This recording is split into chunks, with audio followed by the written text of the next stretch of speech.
You're watching Drake Wing Gaming. Enjoy the video.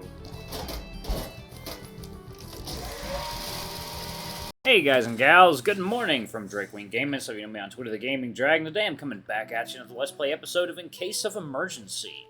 So y'all, before we get into it, I just want to let y'all know I'm not an affiliate of Green Man Gaming. What that means is that there's going to be a link in the description. You take that, you go to that link, you click on that link, you go to the website, you get discounts on all the latest and greatest games, and I get commission for whatever y'all buy. And my lovely girlfriend Elle is an artist, and she's taking commissions. I have links to her FA and her Twitter in the description if y'all want some art done. Message her. She's very talented. She does not charge a lot. So, anyway, y'all, let's go ahead and jump right back in, shall we? Alarm Chan, you are up. Let's go. Let's see if we solve this mystery this time. Okay. So the question is, what's making Allie the same kind of sick? Electra stares at you in disbelief, helping Allie to her feet. It is going to be the ring. You remember being punched on the docks. Oh, bless me. The hard metal that collided with your jaw. Allie, can you take off your gloves? You figure you're on a nickname basis by now, considering you're about to save her life. What? You punched me earlier. You were wearing something underneath your gloves. Allie stares at you, unmoving. Her eyes flicker to Electra's, then back. You sigh. I promise, I'm trying to help you out here. Allie, if he's right... Allie narrows her eyes in distrust, but reluctantly peels both gloves from her hands. Yep. Sure enough, there's a ring at the base of her right ring finger. Where did you get that ring? I gave it to her, as a promise. Their faces are red. I love her. I would never try to hurt her. The ring belonged to my father, but it would have been mine eventually. I would rather it went to someone I cared about. Where did you get it? I told you, I took it off my father's finger last night. I thought he was just asleep, I swear. Right, but what about before that? Electra frowns. This is one of the heirlooms we recovered from the family tomb a few years ago. The same place where Cedric found the sword. She gasps. That's what's causing her to be sick. Take it off and she'll feel better. You hope you sound more confident than you feel. If you're wrong about this... Electra quickly wriggles the ring off the other woman, tossing it at her feet before grasping Allie's hand with both of her own. Allie blinks a few times as though a fog has been lifted from her. Her voice is still raspy, but she manages... I feel a little better. Electra laughs in relief, pulling her close for a hug. She peppers her with kisses against her nose and forehead. Allie scrunches up her face as she tries to hold back a smile. But my father, he wore this ring ever since we recovered it. He's never fallen ill. You nod. Not until you took it off. It was preventing him from getting sick, because he's part of the family. It must curse any outsiders. So all those nights he drank hemlock, he really was being protected by his Boscia blood. It's my fault for taking the ring from him. I poisoned him. Electra heaves a heavy sigh. You catch Allie squeezing her shoulder. You can't help but think of your own father in this moment. Maybe if you'd spent more time with him... It's not your fault, Suzanne. This isn't your fault. You couldn't have known that he'd get sick. If I'd known... I know.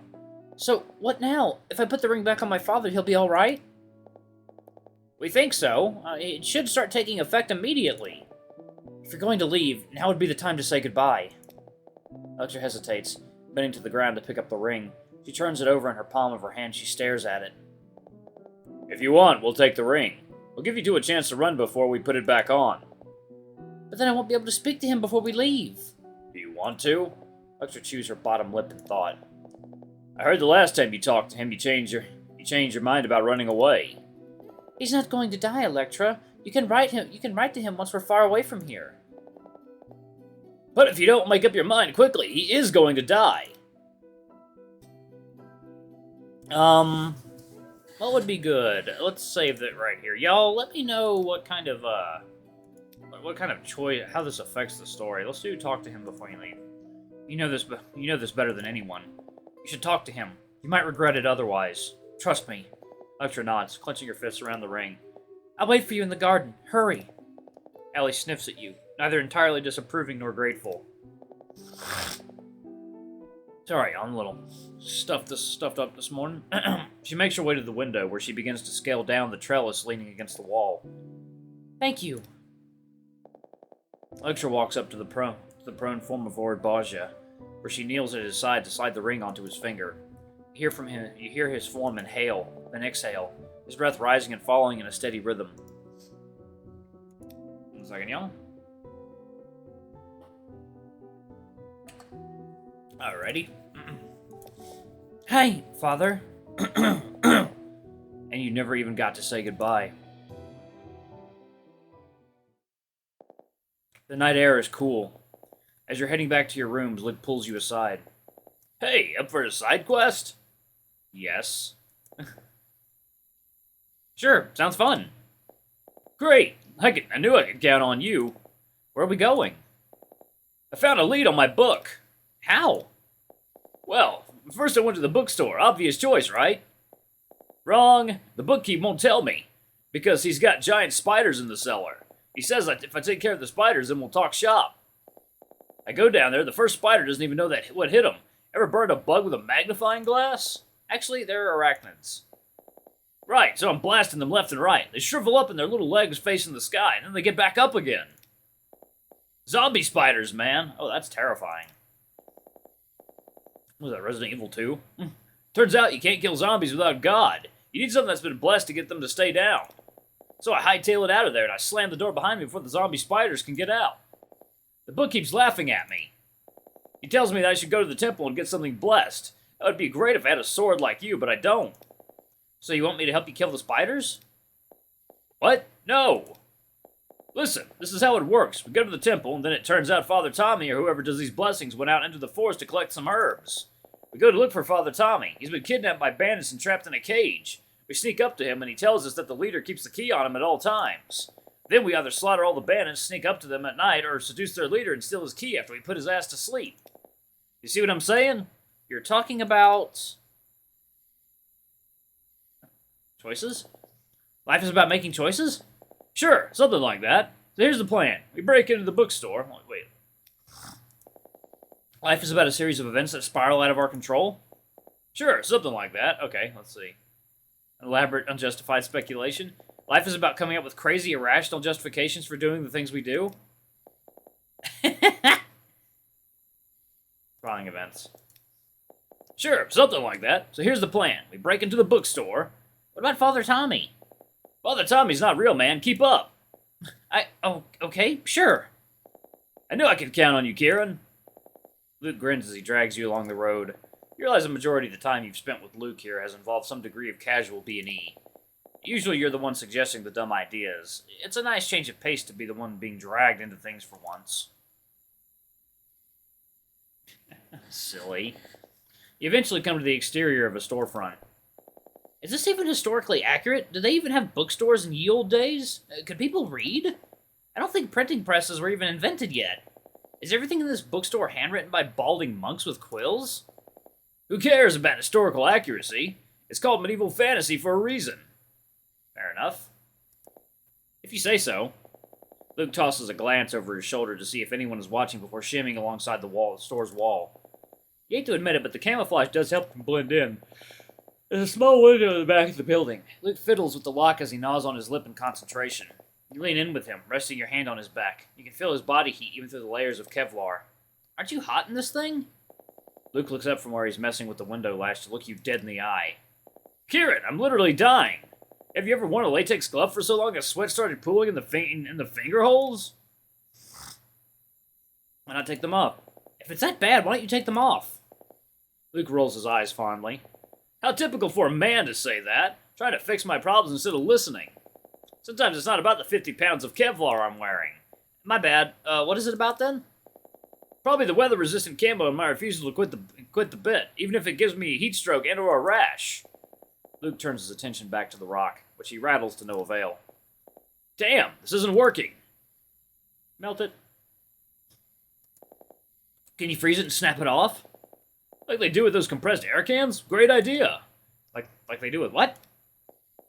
Yeah, you know. You turn a can of compressed air upside down and it freezes the lock so you can smash it with a hammer. How do you know this? How don't you know this? Luke grasps the shackle of the lock in his fist. Before long, tendrils of frost begin to snake out from under his palm, crackling as they coat the device in a layer of white frost. He nods to you. Raising your weapon, you strike it with the pommel of your sword. The lock snaps, falling to the grass with little sound. How is it that whenever I'm with you, I end up doing something illegal? Huh, law's unreal, silly. Luke reaches out his hand to pat you on the head, and you chuckle in response. In silence, Luke jimmies the window open with two hands. pulling himself into the darkness of the bookstore. After a moment, he calls from the other side. "It's quiet! Come on!"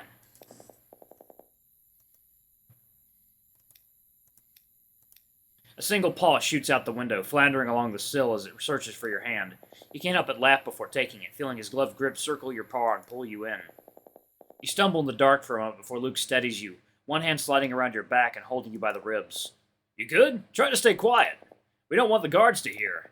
"What are they doing? What are they going to do? Arrest us? I thought laws weren't real." Luke snorts next to your ear. "They're not." Pulling away from you, he produces a small flame in the palm of his hand and sheds some much-needed light in the store. His eyes catch the light, reflecting bright yellow in the dark. "Laws aren't real. That's why we can break into this building and get away with it, but you won't catch me jumping off its roof. Gravity's a rule that is real." Luke sniffs the air and sweeps his arm to throw the light around the room. "Remind me what we're looking for?" "It's a book that explains magic, actually explains it like a science. You know how people used to think the world revolved around the Earth? This guy's the Galileo of magic." "You came to this fantasy world to do science homework?" "I told you, I'm here to win. Now, help me look. You're looking for one, Vandenpain's True Grimoire. It's probably one of those big atlas-sized books no one ever checks out from the library." You look around the bookstore. There's so many books you don't know where to start. You pick up a thick red book with elaborate maroons. Found something called The Lustful Peregrinian Maid. Ah. Do people actually find that stuff titillating? It's just words. Illustrated edition. Nice. Illuminated titties. Heavy scroll with gold embossed handles. Pursuant of Article 38.2 of the Convivian Civil Code, all thieves prosecuted by the Civic Court will be subjected to the swift and remorseless severance of their hands from their wrists. See what I mean?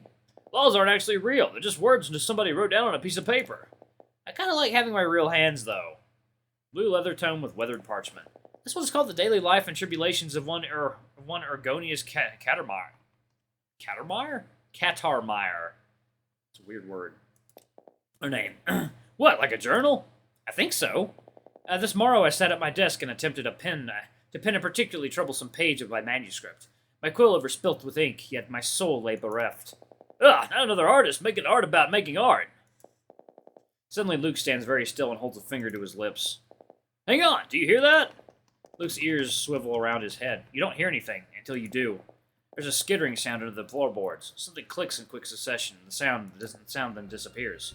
Be careful! Luke returns to his search more frantically this time. What was that? Nothing. Probably. Probably? Maybe the spiders. The zombie spiders you couldn't kill without a blessed weapon? You have a sword, right? Luke doesn't look up from the bookshelf he's immersed in, flipping past each tome faster and faster. Just believe in God real hard. Believe in God. Are you there, God? It's me, Kieran. We haven't talked in a while. What's up? A scratching sound at the window causes the hair at the back of your neck to rise. You really don't want to look. Believe in God, but harder than look. You wrench your gaze towards the window, where eight red glowing eyes stare back at you without blinking. Zombie spider? Keep it off me! Sorry, I need a drink real quick. There we go. Believe in God, but harder this time. I'm so sorry for the time I said I didn't believe in you because I didn't get the special edition Corvette Stingray Hot Wheels I wished for Christmas. I should have blamed Santa, not you. Who does that guy even think he is? Breaking into our homes, eating our cookies, and just dressing like our dads? Your dad typically wears a Santa outfit? There's no answer, except for sound of hissing by the window. You wrench your gaze towards the window, where 8 glowing red eyes stare back at you without blinking. Okay. Luke starts overturning entire racks of books, sending them scattering across the floor. A plume of dust rises up and causes you to cough. The spider places 2 of its enormous front legs on either side of the window as it begins to pull itself into the store. I don't know how to fight spiders. I've only fought things with 2 legs. This is like 3 times that. 4. They're arachnids.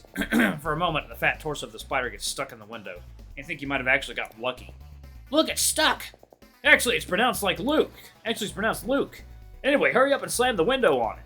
Are you crazy? I can see his mouth foaming at me. It'll bite me and give me rabies. Come on, man. Spiders don't have rabies. You need to buy me more time. Luke tosses another book over his shoulder, sending it sailing over your head. You reluctantly draw your sword and approach the window, but the spider is wriggling its bloated carapace through the window you squeeze through. You can make out the stiff individual hairs on its body from this distance as its glistening fangs snap at you. Gross! Okay. Whew! Just point and stab. Just point and stab. You can do this. This'll be easy. Like the time you killed an ant with the tip of your pencil in a schoolyard. You brandish your sword at the spider, and its fangs nearly close around your forearm. You yelp in alarm. A second pair of legs begins to tug the spider's body through the window frame. If you're real, stab the spider like the cold-blooded killer you are. I know they don't have rabies, but do spiders have souls? Because that would be really fucked up. Another pair of legs, another grip the interior of the store until the spider hits the hardwood floor. Its legs bowing with weight of its enormous body. Shit, it's not stuck anymore! Luke's voice comes from another part of the store, followed by the sound of books thudding to the floor. Just one more second! The spider lunges at you, its fangs bared and red eyes glowing in the dark. Oh, fuck. Screaming, you bring your sword down in a downward arc, slashing across its face. The spider recoils, the dark ichor spills down its head and drips to the floor. Whoa. There's a mark on its back that looks like a nasty burn wound. Its fangs pull back as it skitters across the floor, approaching you rapidly. Any training you received has gone out the window, and your sword swings make a lightsaber battle from the original trilogy look spry and well choreographed. The spider easily ducks and weaves out of the way. With its fangs bared, the creature lunges for you, and it's blasted back by a bolt of heat that flies just under your left arm and hits it square in its torso. I got it! Let's go! You can hear Luke fiddling with the door as you race full speed towards the entrance. Behind you, the spider hisses in agony. You can hear more skittering behind you. His friends, maybe, but you don't have time to check. Alright, I'm going to go ahead and pause it right here. Thank you all so much for watching. Don't forget to like, comment, subscribe, ring that notification bell. Leave a super thanks or a tip if you can. It always helps. Until the next video, I love you all. I'll see you next time. Bye-bye!